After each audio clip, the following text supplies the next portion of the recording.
In the Kenyan port of Mombasa, a Greek warship is being prepared for its latest mission, to protect an aid boat on its way to Mogadishu in Somalia. It's one of several EU Navy vessels patrolling the eastern coast of Africa in the battle against piracy. As the commander makes his final checks, he knows he's unlikely to come across any pirates during this trip.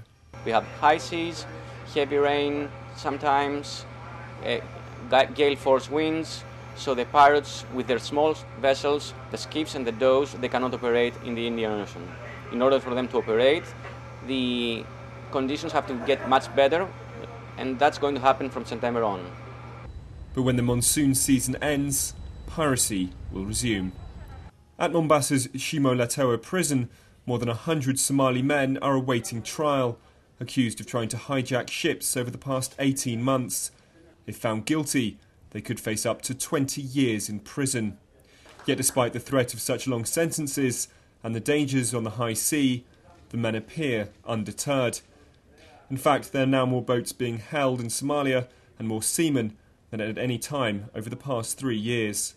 Well, it is serious, and it has a huge impact on countries in this region, but there's also a record number of pirates in custody. There are currently 540 pirates in custody in 12 countries around the world, and also we believe between 100 and 200 have been lost at sea, either drowned or killed by navies or just lost.